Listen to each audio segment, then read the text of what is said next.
It's good to see all of you. So I'm going to begin with sort of an introduction to what we're doing, and then we'll continue from there. All Saints Day is a day to remember and honor all those in our community who have died. In the past, we at Pleasant View have not taken the time on this day to pause and remember. So perhaps this will be the beginning of a new tradition for us.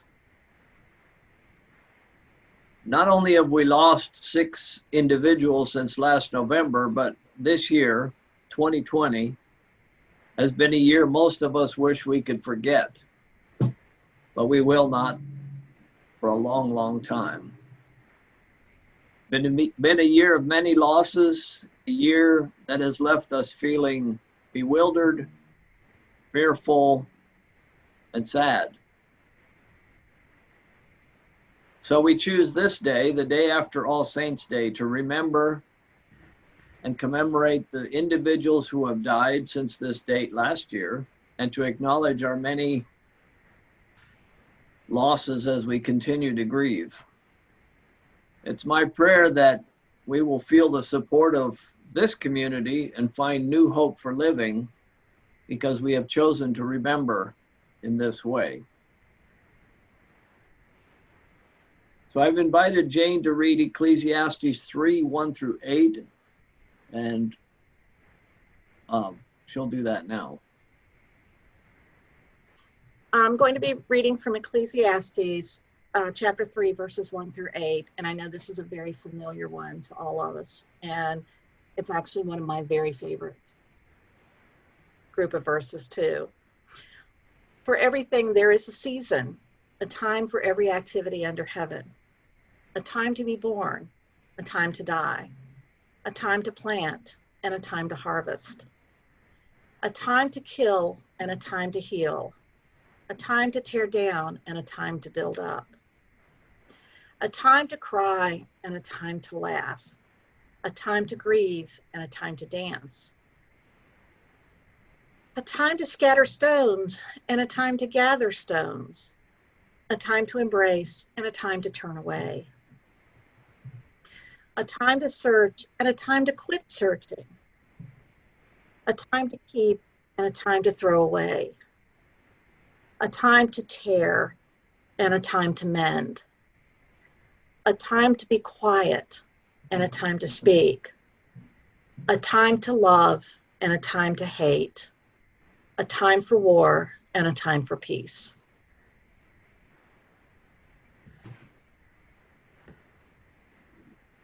Thank you, Jane. Derek's going to sing a song at this time.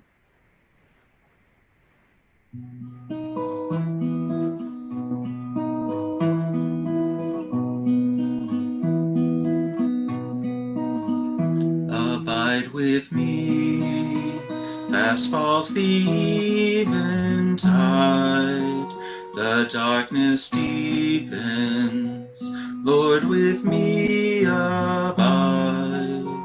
When other helpers fail and comforts flee, help of the helpless, abide with me. I need thy presence every passing hour. What but thy grace can foil the tempter's power? Who like thyself my guide and strength may be? Through cloud and sunshine, abide with me. I fear no foe, with thee at hand to bless.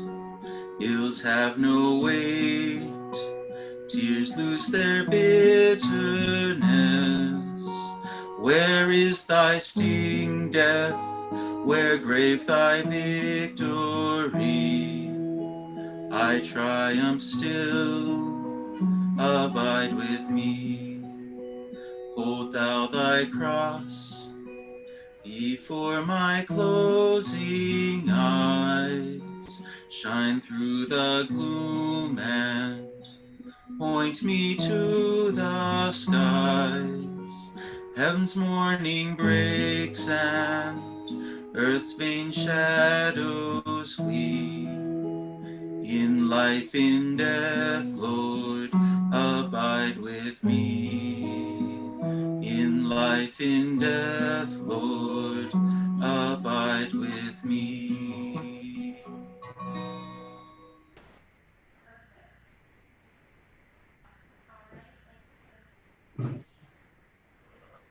Thank you, Derek and Jane.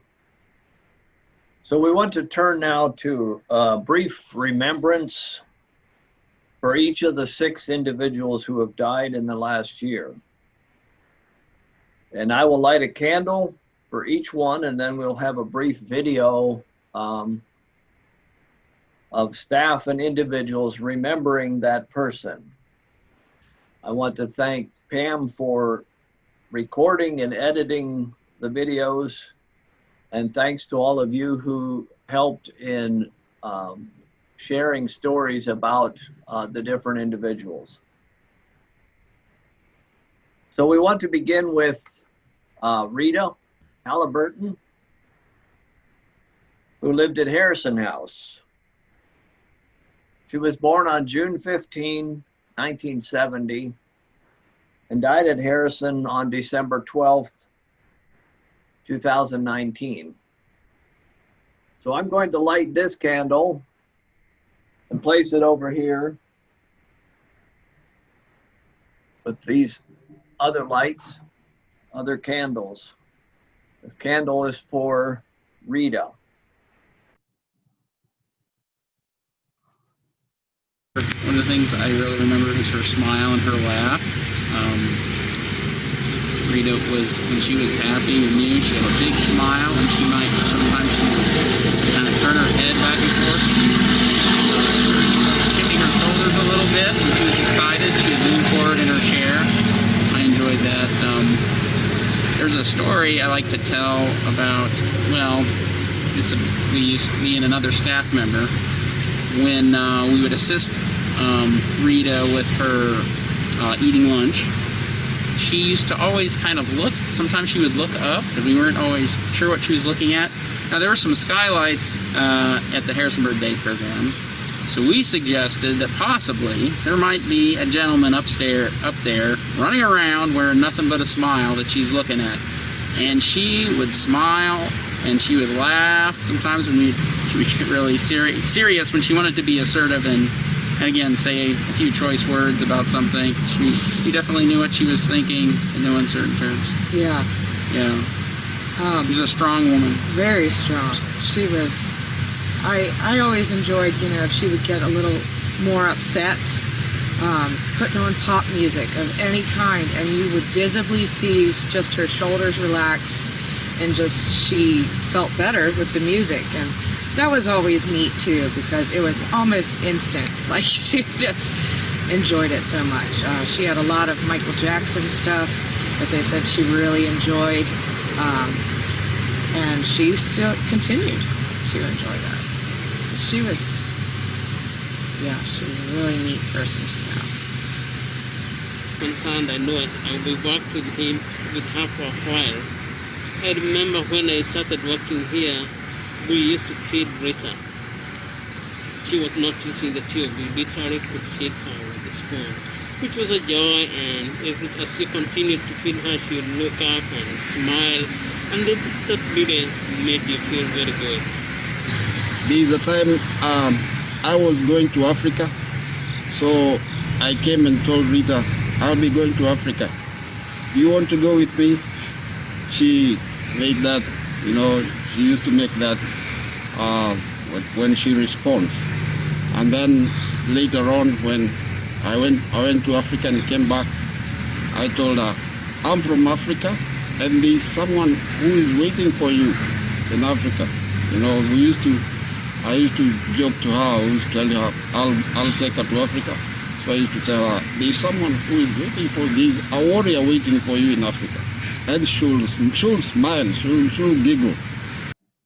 So the second person that died is Junior Shifflett, Junior lived at Turner House. He was born on November 14th, 1958, and he died at Turner House on April 5th, 2020. And I've lit this candle for Junior, and Pam will share a video about Junior. Junior was a resident here at Turner House for a long time, and he was always the life of the party here. He always had something funny to say. He was always pulling little tricks and pranks on people. The first thing he would say when we would come to work is, "What are we going to do today?" Because he always liked to be doing something. Garland, what do you remember about Junior? He was your friend? Yeah. One of the things I remember about Junior was he told me one time that one of his favorite songs was "Peter Was a Fireball." And I told him that I had never heard of that song. So I got my phone and I looked it up. And sure enough, the Easter Brothers sang "Peter Was a Fireball" because Junior grew up in the Upper Room Church in Elkton. And he knew exactly what songs they sang. And he always said, "That's my favorite song, Peter Was a Fireball." And I think he liked that song so well because he was a fireball himself. Definitely. He always told you that he loved you whenever you left. You couldn't sneak out the door without him knowing. No, never. He always wanted to help us do everything. If we were in the kitchen cooking, he would always say, "Do you need help?" And then he would always tell us about his mother. His mother would make pot pie. His mother would bake pies. It was always something that he helped his mother do. And then he'd always want to take the trash up. What did you say, Garland? Wash.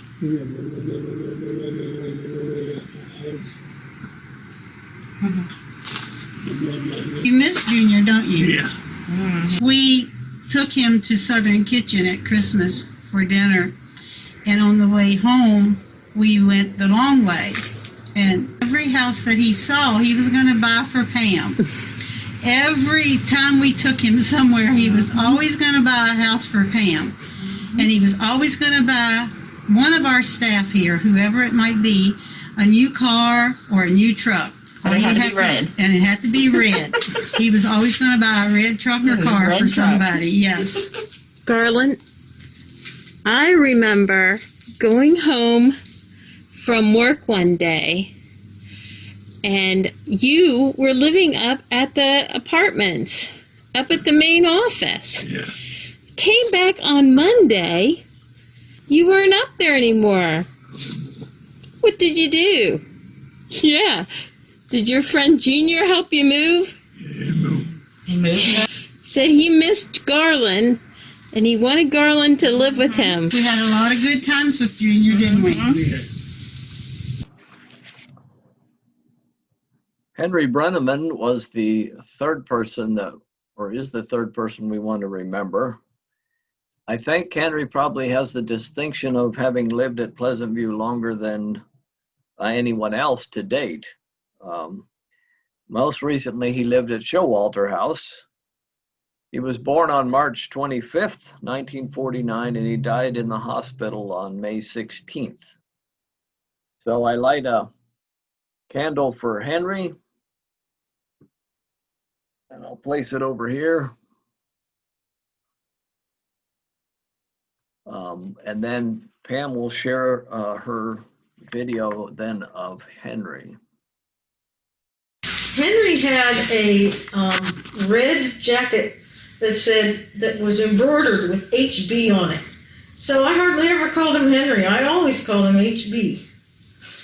And anytime he would see me, I'd say, "Hi, HB," and then he would go, "Choo, choo, choo."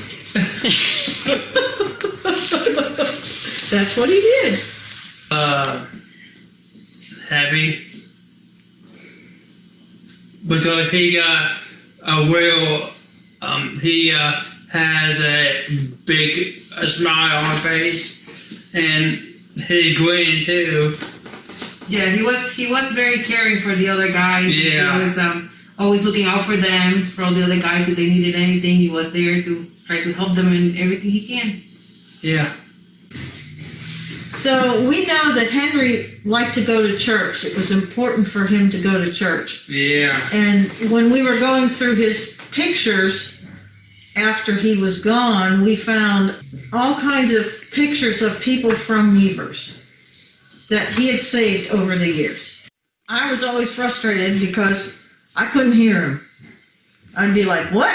What? Well, after that I found out I have a hearing problem. But anyway, I'd say, Henry, you have to scream at me so I can understand what you're saying.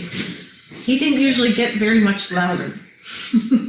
I had to listen harder. Due to his medical condition, he needed to have snacks in the morning.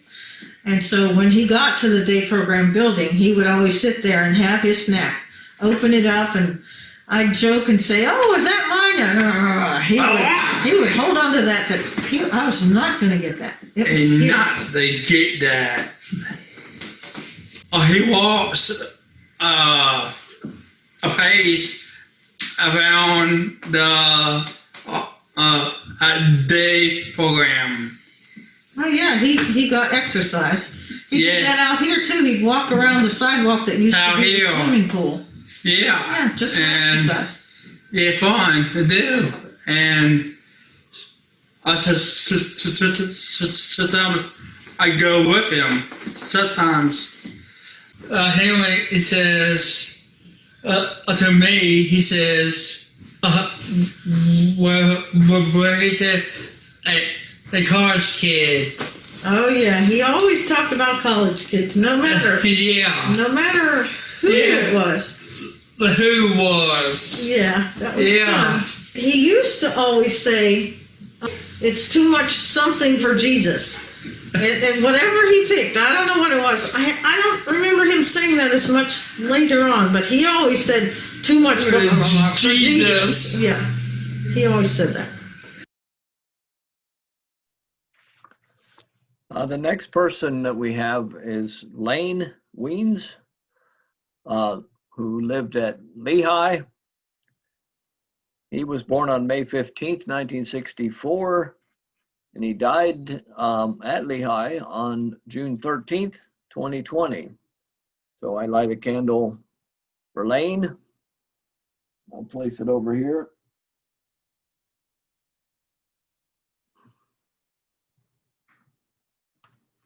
And Pam will share a short video about Layne. I'm Robin. I'm the PC at the Broadway Day program. Layne made his presence known. He didn't talk. He only spoke a few words, but there was something about Layne that was very winsome. You wanted to chat with him a little bit and to see how he would respond and what he might say. And he always looked like he was a little bit up to mischief, which may have been true. I wasn't always sure, but he was able to express his emotions, and one of the things I really appreciated about him is his joy in having relationships with other people. So he was always excited to see you when he arrived at day program. And he made friends. He loved to shoot baskets, and he often spent time shooting baskets with Mikey. When Layne was sad or not feeling well, he would kind of shuffle up to you and kind of lean against you, and you'd say, "What's the matter, buddy?" Or that's what I would say, "What's the matter, buddy?" And he'd just kind of whimper a little bit, and then it was like, "Okay, so are you sad? Are you not feeling well?" But there was just something endearing about him that it really drew me to him as a person. Another thing about Layne was, of course, his little bags that he would carry with him everywhere he went and gather things.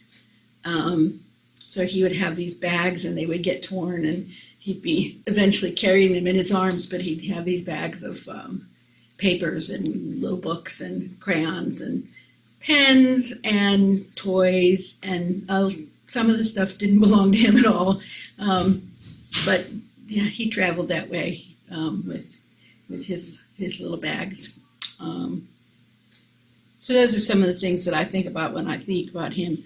And my favorite Layne moment was one time when he came into the day program, and he came in, of course, on the landing, and I was standing down in the commons area below, and I don't know if it was me or if it was a DSP that was standing near me. I don't know which of us he was excited to see, but he was like, oh, and puts his arms out and comes running down the ramp, and we both had the same thought that he was probably going to get hurt, and ran to the end of the ramp to intercept him. And as he came around the end, he caught his bag on the railing and kind of fell sort of into our arms, sort of on the floor. And it was a little bit scary, but it was a very Layne moment because he was so excited. He was exuberant about greeting us. But anyway, that was Layne. So the fifth person that we want to remember is Charlie Hoover, who lived for 10 months or so at Harrison House. He was born on June 11th, 1945, and he died in the hospital on September 23rd, 2020. So I light this candle for Charlie.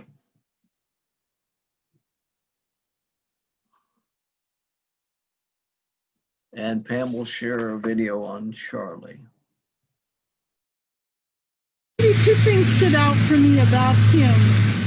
One was the fun I had with him hand dancing. He'd play music and I'd hold his hands and we'd dance with him in the wheelchair, and it was so delightful.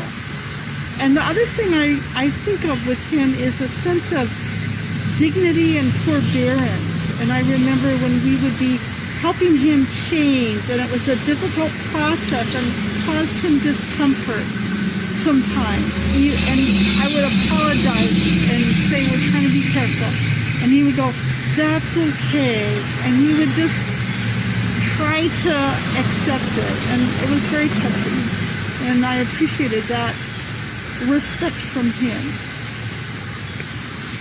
Even when he was sleeping, he was napping. He was actually awake, and he would wait until you say something that he likes, like tune the TV to a song that he likes, and then all of a sudden he wake up and start clapping.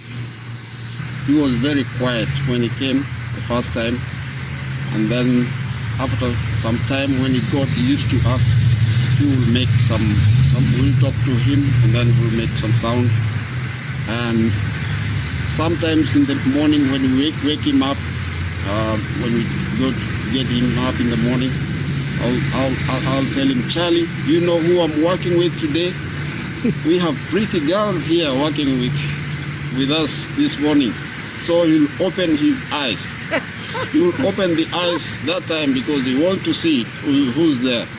And then he'll shut his eyes. So he used to us talking to him, and he'll respond. Sometimes when you put him to bed in the night and everything is done, you say, good night, Charlie. He says, good night. And he sleeps. Yeah. He had a little plastic pig that you would squeeze and it would oink. And so I'm oinking it near his, I'm pretty close to him, but I'm not in his face, but I'm fairly close to him, and I'm oinking it, and I said, that's a pig, Charlie, do you hear the pig? And I said it about 3 times, hoping that he would respond to me in some way, because he didn't always respond to you. And so I put it on his lap, and I went to go walk out of the room, and I heard him say, well, I knew that. Some 90s hip hop. It happened to be a song called Tootsie Roll. And all of a sudden I look over there at Charlie and he's clapping his hands. And I say, do you like? And I was talking to him I said, do you like that song, Tootsie Roll? And he said, Tootsie Roll. And he was clapping, and he was moving his feet. I think Charlie just liked music as long as it had a beat. So the last person that we want to remember today is Janet Frazier. She lived at Moomaw House. She was born on June 29th, 1957, and died a week ago yesterday, actually. We have not had time to have a memorial service for Janet, but plan to do so the week after next. We do want to light a candle for Janet in her honor and listen to some of the staff from Moomaw House share a little bit of their memories of Janet.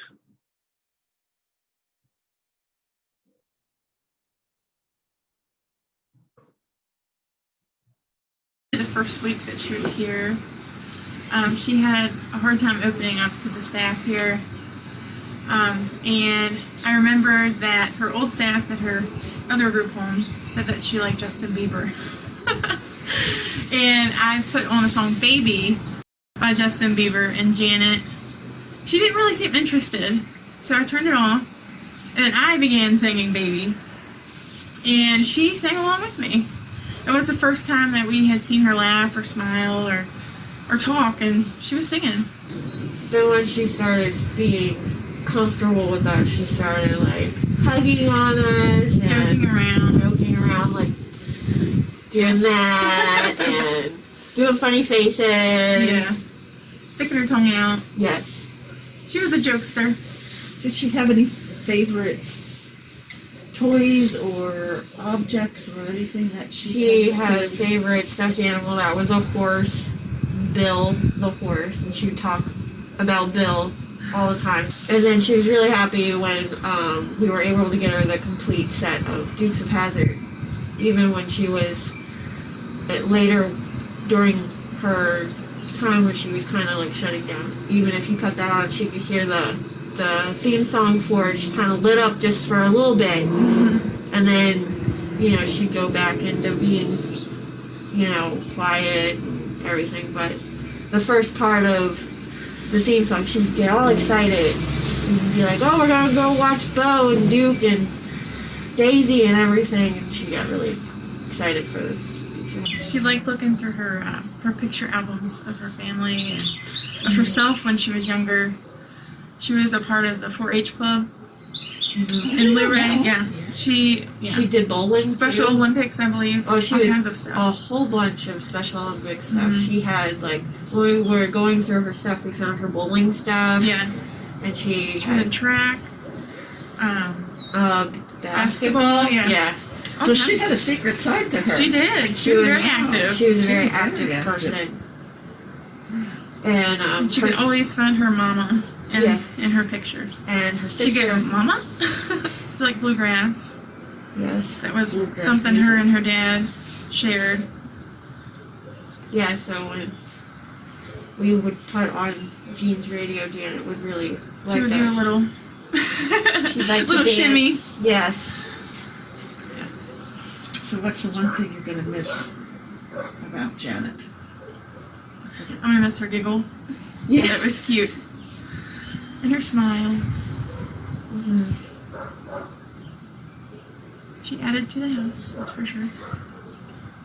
Thank you again, Pam, for putting those videos together. So as I said at the beginning, not only have we lost friends this past year, but we've lost many other things as well. And I've asked Nancy Hopkins-Garris to lead us in a time of just acknowledging those losses. Thanks, Dave. Those videos were absolutely beautiful and heartwarming, and really help us to understand what this day of All Saints Day is all about as we look at the people who we've lost. So thank you all so much for that. As Dave and I were talking about this, we were thinking about the grieving that we've had with, hi Steve, the grieving that we've had for the people who we've lost, which this year has been significant. We really have, as you've seen, 6 deaths that have affected our hearts very much and have left us grieving. We also acknowledge that a number of the staff members and other people connected to Pleasant View have had a lot of losses as well. We've had people who've lost family members, significant others, very close friends, some from COVID, but most just from life's happenings and what happens during life. So that's been a loss. And for many of those people, they either couldn't be with the person who they were losing, or there were differences in how we've had services. We have not been able to get together for hugging and sharing together. So that's been a loss as well that we've experienced. I know one of the real experiences, one of the losses I've had this year is missing being with each of the people who we support, with all of the individuals and also all of the staff. You know, I've spent time in the various programs through the years, and this year, because of trying to be separate with COVID and staying in our own bubbles, I haven't been able to spend time with the staff. Tamara and I have talked about the lunches. You know, the last lunch we had at Traditions was the first week of March. And the next month we thought, well, in a couple of months, we'll just catch everyone up. We'll have a big lunch, or we'll invite people to come to future lunches. We'll catch this up. And now we're in November, and we still, tomorrow, my computer keeps telling me that tomorrow's the day to have lunch with the staff. And I go, once again, I can't. So almost have missed a year of lunches with you. And I enjoy those a lot. I like to hear from people what is going on in your programs, what kinds of improvements you have and thoughts you have for Pleasant View, and for, you know, and just connecting. Really miss that. So that's something that Tamara and I have discussed missing. David Swartzendruber talked to me on Friday a little bit about missing our going to Rotary, right, David? You know, we enjoy having breakfast together with the Rotary Club, and we have not met since the first or second week of March. So David was saying he missed that. He missed being able to see people. And I know that one of the things that he shared as I was asking him what he might want me to say that he missed is visits with his aunts and visit with his father. And, you know, VMRC, you can't go in there at all. So we can't see those people. So there's so many things that we have missed out this year. We're talking about, how do we do Thanksgiving? How do we have the supervisor's celebration of Thanksgiving? How do we do the Christmas party? A lot of grieving, a lot of things that we've missed. We do have the good news of having Zoom, and that has made a huge difference. I can't imagine what this time would have been like without the ability to have some of these meetings and these worship services in some format where we can see each other's faces and celebrate in some way. At first, when we first started this, we weren't sure how we were going to do that. And Dave and I know Molly helped us to learn a lot about Zoom in the early days, and Dave has been doing Faith and Light and other services through Zoom and other kinds of these platforms. So that has been a blessing in the midst of this. But I think a grieving, that just recognizing our lament of what we have missed this year, and being grateful for the end of this coming at some point, we hope, and being able to be back together. But we miss hugs, we miss connections. It's good to see your smiles on Zoom, though. Does anybody have anything else that you'd like to say you miss?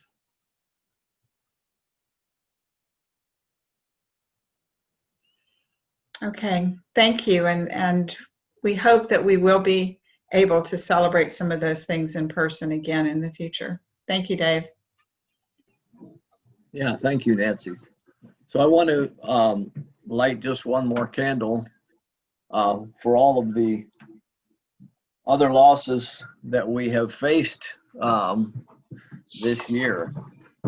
I have a responsive prayer, but I thought it would be difficult to read it responsively on back and forth on the computer for Zoom. So my wife Debbie and I are going to read that. I have it here if it works, so that you can read the words, and you all are muted, it looks like, so you can go ahead and read that. Eternal God, before you the generations pass. Your character is love, your way is compassion, your name is everlasting. Today we remember those who lived, labored, and loved among us. Because of their lives, we know better how to live. Because of their suffering, we find greater strength. Because of their death, we better understand what is important in life. We also recall our many other losses. We continue to feel the heaviness that these losses bring. Yet we acknowledge the grace-filled moments that have encouraged us, bringing us to this day with hopeful hearts. We sorrow, but not as those who have no hope. We grieve, but not as those who center their thoughts on death. We sense loneliness, but not as those who are left alone. We thank you, God, that even in separation, we experience love, peace, and hope. We praise you, God, for light which arises out of darkness, for comfort which is constant in the midst of confusion, for hope which springs out of sorrow. We thank you, God, for sending a Savior who says, I am the resurrection and the life. Those who believe in me shall never die. O God, grant us grace to affirm in life, as in death, that we are yours. Our help is in you. Our hope is in your promise. Through Jesus Christ, our loving Lord. Amen.